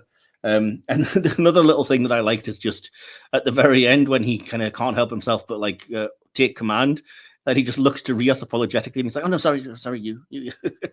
Like, yeah, there's something about that, like he can't not be in that role that I like. I liked those moments throughout season one because I don't know, I'm used to seeing Captain Picard, and I never buy this idea that they'd get promoted to Admiral and sit behind a desk. So another one of the reasons why I like that Admiral Janeway is basically just in command of a starship. You know, but anyway, that's neither here nor there. But yeah, just because you mentioned Patrick Stewart, I thought I would bring that up. And like I said, I do love Alison Peel. I hate what they did to her in season one, turning her into a murderer and developing all that. And let's not get into another argument about season two and what they did to her there, because me and DK argued that for like 45 minutes on one episode, but not a fan. Anyway, yeah, let's see. Any thoughts from you, Steve, on anything we've mentioned so far, any of the actors, before I move on? Actually, yeah. You already mentioned it, really. But yeah, Zanny, the actress. I like that character, really. And just for the things I already said, it's that softer side of the Romulans, basically. And things. Yeah. And again, I already mentioned it, but I just love the sarcastic humor. And again, I've made a note of the other thing where she says, what is it? You've got an old Picard. And he says, oh, you haven't. And she says something like, I remind you, this is a house of truth. Like, yeah, that's it. Exactly. Yeah. Yeah. Even when a compliment's coming in. Yeah. Yeah, exactly. But yeah, there's this sort of response should give. Cool. I've mentioned already not liking, you know, the Romulan incest twins, so I won't go any further into that. I like Issa Briones as an actress, even though I don't necessarily feel the chemistry. I think she's fantastic, and it's another reason why I wish we'd seen a bit more of her, particularly as Soji, because again, that's abandoned in season two. She's a different character, and in season three, she's not there. And I think that actress is so impressive doing the like data thing, doing those little, like that little head tick moment and everything. Like that's really impressive, and it happens more and more as the season progresses. And I really did get to, you know, get to be invested in the character of Soji. So again, I was disappointed when she appears for like a second in season two at the start of the season. And it's like, well, dropping you off here and never going to see you again. And again, it's a failing of season three that it's all about this legacy and, you know, parents and children, and they resurrect Data and don't visit his daughter. You didn't feel like that was important in some way? Yep. I mean, not to get into it, but Worf also has a son he didn't visit. You know, this entire ship, other than LaForge, who brings his two daughters with him, it's like, guys, if we're dealing with this legacy idea, can we address the fact that you're all terrible absentee parents? But anyway, this is getting into a season 3 attack for no reason, but yeah. What else to say? What did you guys think of Evan Evagora? I'm always surprised because it seems like I can just hear his Australian accent way too much. Bless him, he's trying, but I can hear it coming through. And other than that, I think he's good. He's a bit moody and he's a bit, you know, elf-like. But what did you guys make of him? Let's see, Jordan, I'll come to you first. Yeah, I liked him. I liked what he did. I thought he did a good job. I think he does a great job the rest of the season too.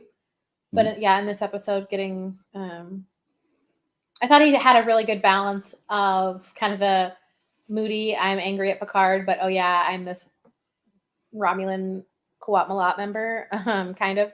So I thought he did a good job. And I thought I don't know kind of what was him and what was a stunt double, but I thought it looked really seamless. And so whatever he did in that, I thought he did a great job. For sure. That was exactly my thoughts. How about you, Steve? He seems almost immature at times. I think that's the point, though. He is supposed to be very young. But he isn't that young. I mean, he is supposed to be. Well, we see it's been 14 years, and when Picard left him, he must have been at most 8, 9 years old. So quite young. So that he's in his early 20s. I mean, Picard's 96 at this point, though. Still, someone in the. I mean, we're basing this on how people should behave in the future.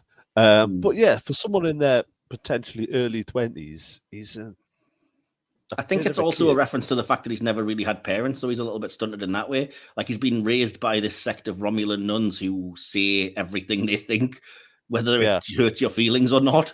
Do you know what I mean? So yeah, he's also, as a young child, was a refugee to this planet. Yeah. And now this planet has, like we said earlier, has become impoverished and desolate, and there's this power struggle in the sector. So growing up in that situation would likely lead to some emotional undevelopment, is my guess. For sure. And I found him compelling. I was definitely interested in the character, which, is the best credit I could give, really. Other than that, I've already mentioned I like that Santiago Cabrera's playing different characters and doesn't get on with himself, which is always amusing. I love hearing Spanish on screen, always. That's always exciting. Yeah. I didn't love the F-bomb, but I do love the Spanish. But yeah, that felt really unnecessary. Anyway, just Jerry Ryan, 3 seconds, stealing the episode in one line. What else can you say, really, other than that about agree, disagree? Yeah, I remember the story. It was like, oh yes, great. I'd completely forgotten that she appears in the episode until I watched it. I was like, oh yeah. She's in the credits, to be fair. If you paid attention. That was it. I saw them. Like, oh yeah, she's in the show. And then, but yeah, I just hadn't. Then she appears right at the end. I'd forgotten again while watching the show that she was actually going to be there. You didn't know it was her in the ship? Well, how can you tell? It's a tiny ship. Well, no, but at that point, did it jog your memory and you were like, flying? How would I tell? There wasn't like a green disruptor beam. I mean, they specifically sort of try to mislead you by referring to the wrong gender pronouns anyways. Like, he's a great, and like, okay, I get what you're trying to do here. But like at that point, really, you would have remembered that, that's Seven ship. Well, that was it. That was about when it was kicking in. Yeah, it's like, here comes Seven. Let's save the day. Yeah, cool. Crappy ship, magnificent pilot. I love that. Awesome. So yeah, thoughts. I have a feeling I know what particular thing you might mention about this this very brief scene, Jordan. But what are your thoughts on the moment when 7 of 9 beams in? I remember being shocked the first time I watched it. I love her line of "You owe me a ship, Picard," and then she gets one. Oh yeah. She gets the Enterprise. She gets the Enterprise. Good point. Yeah. So talk about foreshadowing. Yeah. So I don't know. It's brief and it was surprising, and I like that. We heard all about these Fenris Rangers, and then we get to see like, 7 is one. What's that about? And I was so curious about her story leading up to that. So read the book. Yeah. I said I was curious about the story leading up to that when I saw her. So perfect chance to get the book Firewall by David Mack. Oh my! How much are you being paid for? Dropping this as much as you can. I got a free copy of the book. What can I say? Okay. Yeah. No. It was exciting. Yeah. It was good. There's not much else to say. I thought you might have what I thought you might have mentioned is the fact that you can hear like the faintest hint of the Voyager theme when she beams on board in the music, and apparently, although I haven't heard it, it's way more pronounced on the soundtrack, which I know you've said you have and you've listened to. Yes. Okay, cool. I'd have to go and check it out because I didn't entirely. I heard something in the episode, but I didn't really hear it as badly. But like I said, when I looked it the up, Voyager theme is a lot more prominent later in the season. Yeah, for sure. Yeah, but it's there. Okay, fair. Any last thoughts on, let's see, acting in general then and everything? Nope. So yeah, there's not a lot to see, I think, that we haven't touched on. But any last thoughts from either of you on the direction? As I said, by Jonathan Frakes, who apparently brought a bit more of a relaxed atmosphere to set, obviously, given that he's worked with a fair few of these people. Steve, what did you think of the direction? Anything stand out? No, unfortunately, nothing I can comment on. Yeah, I mean, neither. I didn't really write a lot of notes. Jordan, anything? No, not really. Fair enough. Yeah, I thought that there were some really good things. I've already sort of complained. I didn't like the bog ritual or the over-the-top, like I said, semi-incestuous bedroom scene with the Romulan twins. Wasn't fond of those. But I think there's some really cool cinematic angles that he gets inside of La Sirena. And I thought the space battle at the end, if they would count that as direction, was fantastic. There's something really cool about it. And seeing the ship crash into the security net, I thought was a really cool moment as well. I thought the ship fight at the end didn't make a lot of sense. But why? I don't know. It just didn't make sense to me. I'm not going to say anything because you'll attack me for saying it, but it's explained somewhere. I won't say where. Is it a book by any chance by this guy called? Is it David Mack? Oh, I don't know what you're talking about. Yeah, I mean, I would love to change my icon now, but it's a bit too late to start. So yeah, the next section then, just to briefly touch on, would be the visual effects, the production design. Again, we've mentioned a lot of it, including my love for the Romulan bird of prey, the ship fight, and everything. Anything stand out to you guys, Steve? Anything stand out to you on visual effects and that kind of thing?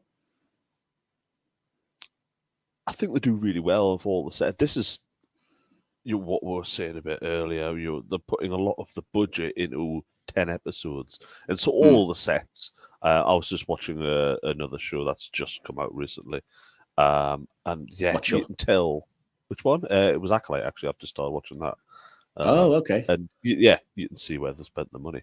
Any thoughts, Jordan, on the VFX production design? I mean, I love the set on Vashti itself, like Steve mentioned, the village, but also where the Qowat Milat lived. I thought that was really beautiful. And was, yeah, I mean, you could kind of, not in the flashback scene, but in the I guess present day for the show scene, just kind of the difference between where they were living and in that town square was pretty stark. But yeah, I thought it was really beautiful. I was really confused by the whole, like, why is Picard's study in this holodeck? I thought that was that was super unnecessary. That reeked of we built a set and we want to use it for more than just episode one. Absolutely. But otherwise, yeah, I have another nitpick on that, and this is really pathetic, but again, it's something to notice if you ever rewatch the episode, that they basically messed up because they're in the holographic Picard study and he's watching the birds outside or whatever, and then he just goes, "Computer freeze program," and the birds outside freeze, and he turns around and the fire is still flickering away. Hang on, you said freeze. Anyway, that's so churlish, but I just found it amusing. Anyway, yeah, I never agreed with that idea. This, like, oh, I've just recreated HoM on the holodeck. Kind of, no. Of all people, Picard wouldn't really be doing that anyway. He literally says in First Contact he tends to think of the ship as HoM, But anyway, what was I going to say then? Yeah, I like the sort of scenery on Vashti in terms of the way that it kind of looks, the flora and the way that Frakes films it to make it look quite, like a nice place to be, at least, before we get the whole desolation moment. But the note that I did have, which I'm surprised you didn't pick up on, Jordan, I shouldn't really say that, but yeah, the note is that the wide establishing shots of the Vashti surface are actually recycled footage from the Star Trek Discovery premiere, The Vulcan Hello, which was filmed on location in Jordan, though they have added some new CGI elements. And no, I did not recognize it either. So, yeah, I didn't notice that. Yeah, me neither. Cool. So, I mean, I'm going to have to come to you first on this one, Jordan, because you kind of are the expert. Any thoughts on the music or sound in the episode? I mean, I already mentioned the Borg ritual scene and how beautiful that was. Otherwise, yeah, the music, that was the one that's the one that stands out to me the most. I do think in the whole season of Picard, season 1, that Russo does a great job with diversifying the music. That every episode just has a lot of different sound to it, which I really like. It's really beautiful. But other than that, I don't have a lot to say about this episode in particular. No, I don't either. Steve, what about you? Yeah, it's something in the background, really. It highlights or heightens the emotions of certain scenes, but I can't say I took a particular note on it. Yeah, I mean, if you are interested, apparently Cello Suite Number 1 in G Major by Johann Sebastian Bach is what's played in the holographic simulation of Picard's study. Okay. I'm not a classical music fan, but somebody somewhere must probably be excited by that fact. And yeah, the track that I mentioned where apparently you can hear the Voyager theme more clearly is called Mystery Ship on the Picard Season 1 Chapter 1 soundtrack album, if you do want to look it up, if you have had access to it. The only other note I have is that, I really love that Picard Season 1 theme tune. I'm gutted that they lost it after, like, they unnecessarily jazzed it up in Season 2 and then it wasn't there at all in Season 3. Because that Season 1 theme is so good. It's so good. Anyway, another reason to hate Season 3 is Jeff Russo didn't do the music in Season 3. Really? I didn't even know that. Yeah, they went with other people. And other people, so more than one. I am incredibly bitter about it. I mean, he was probably busy doing all the 19 other shows that were airing at that time, but okay. I assume he's still working on like Strange New Worlds and stuff like that. He doesn't do Strange New Worlds. He only did the theme song for that. Oh, okay. I didn't know that, you see. I know that it's Nami Melamad that does Prodigy. Very good job she does as well. And Nami also works on Strange New Worlds, I believe. Oh, yeah, I think you're right, actually. Yeah. Yeah, not Jeff Russo. I believe I tweeted her to say it was. I was really thrilled that she used the I don't know what you would call it, the little musical motif from Amok Time in Spock Amok in Season 1. Yeah. I don't think she saw the tweet, but we tried. Right. I got to meet her in Vegas, and I was a fool. I was so at Star Trek Las Vegas last year. I was like such a fangirl, and it was embarrassing. But I got a picture with her. Cool. I was just like gushing about how much I love her music. In Prodigy and Strange New Worlds. I would be the same. I think I did reach out for an interview and like, would you like to come on the podcast? And then I was like, I would still really would love to do it, but a lot of it would just be me being like, music's so good. Yeah. So I'm hoping that they bring Jeff Russo on for Starfleet Academy, but I don't know if they will. It's set in the same era as Discovery, so one would assume it would make sense to keep, that through line. But one would assume that Paramount would make decisions that make sense. Don't get me started. If I'm not railing about how bad Paramount is, I'm railing about Hasbro for killing off the Power Ranger franchise. But corporations gonna cooperate, I suppose. We started on WB and what they're doing in general. Anyway, the next section then, just to quickly move us along, would be the audience response, where I basically put out onto all the social media platforms what you think about this episode, and I geekily call it Subspace Communications. Incoming transmission. So I have just a handful of things, just random thoughts on this episode, mainly from Facebook. And we'll start with the Facebook group Star Trek Ships of the Line, where Chris London says, personally, I loved Elnor. I wish he wasn't wasted like he was. I'd be totally down for a Star Trek JAG-type lawyer series with Elnor as the lead. Okay. Brian Mullins, controversially, says everything in Picard was an absolute miss until Season 3. Okay, leaving that there. Well, Steve Marsh says... I'm leaving it there. You can tackle it if you'd like. But, That's everyone can have their opinion. Indeed. Steve Marsh says all Romulans are Aussie now. Nothing wrong with that. Mac Blom says, I thought it was awful. Picard looked like an old fool and Elnor is a Vulcan samurai, complete with Star Trek traditions of beheading. So much cringe. All right, fair. I'm going to give everyone their right to say things. Moving to the Star Trek Forever group.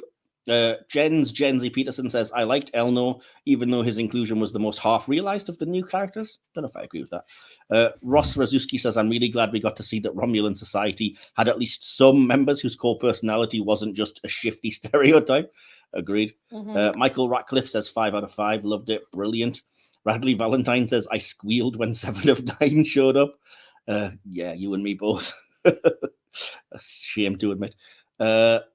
Over on Star Trek Family, David Polworth gave quite a detailed bit of review. He says, the Qowat Milat in general are one of my favourite additions to the Trek universe that have been added to the more modern series, and this was the first time we see them. They're an absolute breath of fresh air for the Romulans, a race who define themselves by deception and betrayal for a long time. I think the Qowat Milat were a large influence in what helped the Romulans to grow, and as well as that, they're genuinely good people who just want to help. They help people who have no one else. And even in Discovery, when one apparently went rogue, she was revealed to still be helping a species that had no one else to turn to. Most importantly, of course, you do not want to pick a fight with a Qowat Milat. They never wish to harm anyone, but if you threaten them or their cause, they will cut you down as quick as blinking. Most people literally never see it coming. Yeah, really cool, badass stuff. And I'm not sure where this is from. I think it's either my personal Facebook or one of those two groups. Oh, it's the same group, in fact. Star Trek Family. Kathy Ann Smith says, I sincerely hope the Qowat Milat are featured in the new Star Trek Academy series. Yeah, I mean, we know they're around in the 32nd century. I don't see any particular reason why not. Yeah, and that's all I have for the audience feedback for this episode. So I'm going to move us to the next bit that we have to do then, which is to give our favorite character moment and line.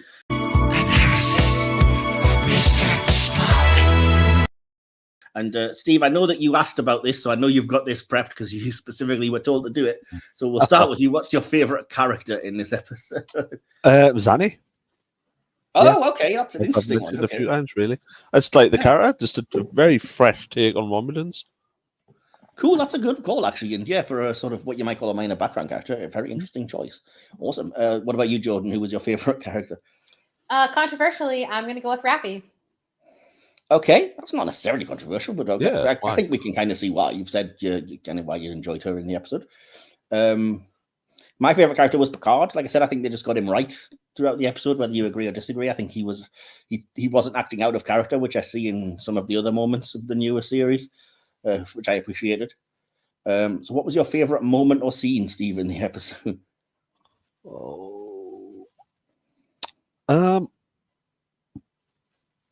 Probably again with Zanny's interactions with Picard, stuff we've already talked about actually, because it is a good interaction. You know, when that just interaction, seeing him interact with them and that friendship that's there, and then obviously, as you mentioned, spend time with Elnor and stuff like that. I do actually have a note of mentioning, well, that's my, the best one. The worst one was definitely the Borg ritual, which before we even mentioned it, I was like, oh, I've got to make a note. I want to say that. Yeah. And that's see, I think I might actually prefer that over the bedroom scene with Narek and Narissa, which I just hated really badly. That would be my worst scene in the whole thing. Anyway, Jordan, what about you? Well, I would also agree with some of the Zanny scenes were some of my favorite, but while I hate the Picard study holodeck, I also love some of the scenes that happen in there. Like the quiet moment between Raffi and Picard where they say one impossible thing at a time. But then also Jurati, I mean, that's where her one-liner of like, does anybody else think absolute candor sounds really annoying? Like, yes. So yeah, super funny. So if I had to choose one of those, I mean, my favorite scenes are with Zanny in the Qowat Milat. So I'm going to agree with Steve on that.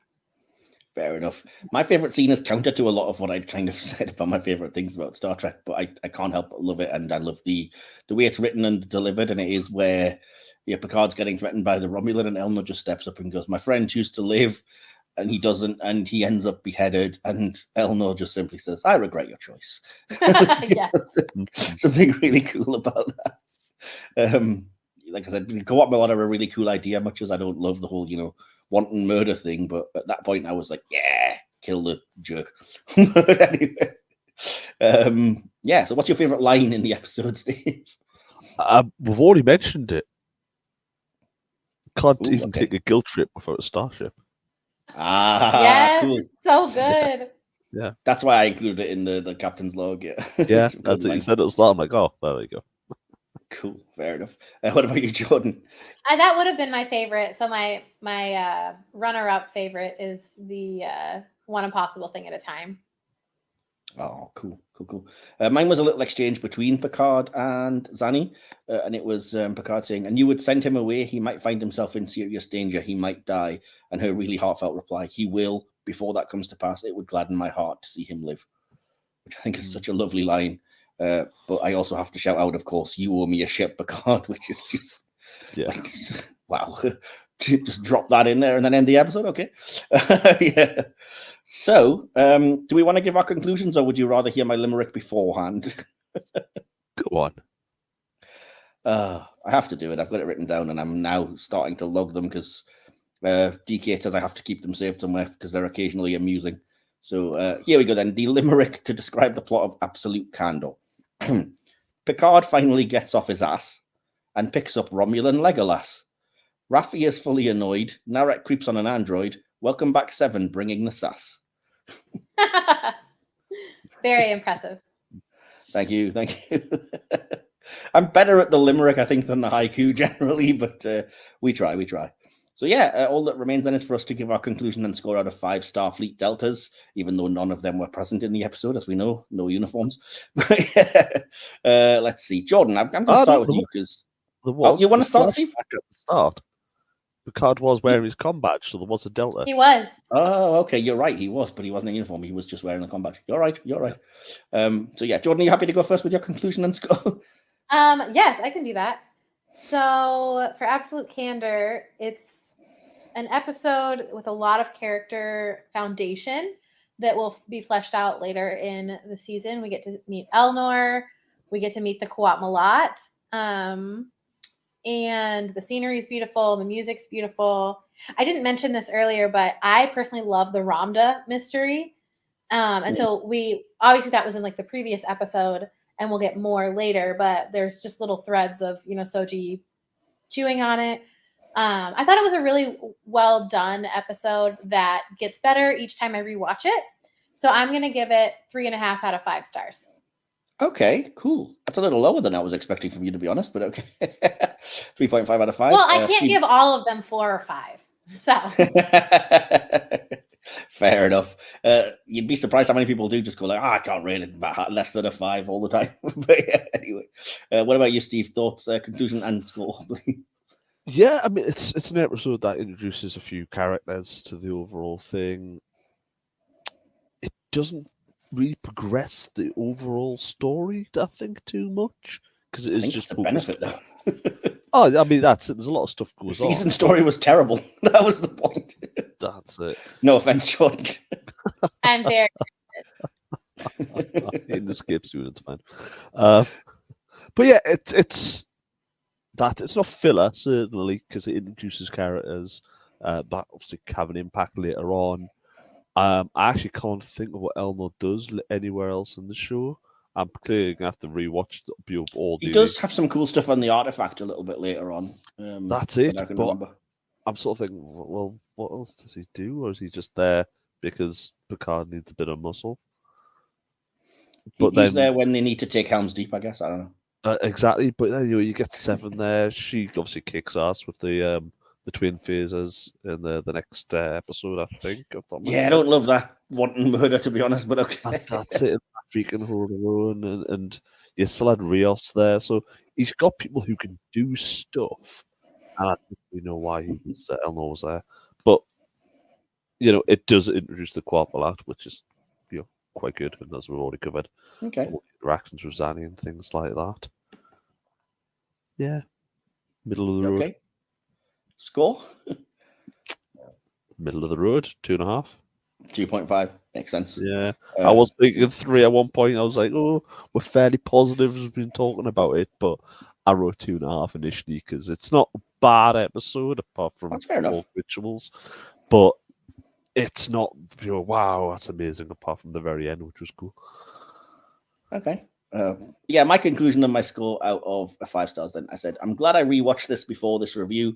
I recall not being super impressed with it on first viewing, but this is a good episode. I think it gets basically every character right and sees them acting in ways that seem natural, correct, and engaging. For the most part, anyway, not mentioning Romulans or whatever, but it introduces some really interesting ideas. I should say Romulans on the Borg artifact. Anyway, it introduces some really interesting ideas that are founded well here and developed even better later by other writers, things like the Qowat Milat or the Fenris Rangers. It looks stunning. Frakes' direction is more than a steady hand with a cinematic eye at times that really suits the new Trek era. The acting is on form from all the regulars. There's a great space battle. It uses the Romulan relocation story well, and it's paced fairly perfectly. But I do have complaints. I really don't like the scenes on the artifact. Much as I love Issa Briones, I find the incest twins unbearable, though maybe that's partly connected to another issue I have, which is that it's impossible to divorce this episode entirely from the eventual, for me, extremely disappointing conclusion to the events we're seeing play out here and across the whole season. But I'll be fair and I'll judge this episode on its own individual merits as best as I can, and just say that it's surprisingly good and it's aged quite well. And I actually gave it a 4 out of 5 and did not expect that I would be the one that would rate it the highest of the three of us. But yeah, that was definitely what I went with. And so, yeah, to give us our final score then, just remains for me to add those all together and share them by 3. So that gives a final score for Star Trek Picard's Absolute Candor of 3.3 out of 5. 3.3 recurring, but we'll call it 3.3 out of 5. So not bad. I mean, above average. Don't know if it'll be topping the leaderboard anytime soon, but certainly not horrendous. So yeah, that'll conclude things here then. That wraps up another episode of Hit or Miss Star Trek. I hope you enjoyed our deep dive into the Qowat Milat's introduction and the usual fun, of course. Huge thanks to my guests, Steve Brown and Jordan La Fordan, for their stellar interstellar insights and spirited discussions. Steve, where can people find you online, if anywhere? Hopefully nowhere. I'm hiding. You're hiding. You're hiding on the planet of the various Star Wars acolytes at the moment, or perhaps that's it. Yes, or wherever that goes, because I'm not sure about your random, barely trained, not quite Jedi fighting Jedi masters and doing quite well. Apart from your wonderful invites, I am nowhere online apart from general Facebook, if you can possibly find me. Fair enough. Well, we'll always have you back on here every now and then, as you say, and I know you know your Trek, so you're always welcome. Excuse me. Next time a guest drops out, I should probably drop you a line and see if you're free anyway. Yes, you should. Cool. Fair enough. And Jordan, how about you? Where can people find you online and what are you up to? Yep, I am on Instagram, Blue Sky, and Mastodon, Jordan La Fordan at all of those places. You can also find me on YouTube at Jordan La Fordan, or on an archive of our own. You can read my fanfic at Jordan La Fordan as well. All fantastic work. Yeah, great. So remember, the universe of Star Trek is vast and there's always new frontiers to explore. So if you enjoyed today's episode, be sure to subscribe, rate, and leave us a review wherever you get your podcasts. Your feedback helps us navigate through the stars and bring you even better content. There will be an image on screen if you're watching on YouTube with all the places you can find us around the World Wide Web. But you can also find our link tree always in the episode description wherever you're listening to this, and that'll point you in the right direction for all the places to find us as well. So hopefully you've enjoyed this. Stay tuned for our next episode, where we'll continue our exploration of Star Trek's most iconic Romulan episodes and themes with a big one, actually. We're reviewing Star Trek Deep Space Nine's In the Pale Moonlight. Ooh. And I will say no more about that at this point, but that's going to be an episode. Drops out. Yeah, I'm here. It's going to be an episode to listen to, I would say. If you're thinking of listening to any one, that one could be the one. So until then, just remember, we are Starfleet. Live long and prosper. Live long and prosper. You have been listening to the Hit or Miss Star Trek podcast, hosted by Michael Wilson and DK. Produced and edited by Mike Wilson. Additional material by DK. Please remember to like this episode and spread it throughout subspace. Subscribe to the Hit or Miss YouTube channel and follow us online. Links to all of our social media pages can be found via the link tree listed in the episode's description. For any queries or to apply to be a guest on the show, you can also email homstartrek@gmail.com. This podcast is part of the Mike's Podcasts Network. You can listen to this and our sister podcasts on all good podcast providers by searching for Mike's Podcasts. Hit or Miss Podcast was based on an idea by Michael Wilson and Will Templer. Thank you for joining us. We hope you'll be back, but for now, hailing frequencies closed. Better warp out of here at once, maximum speed.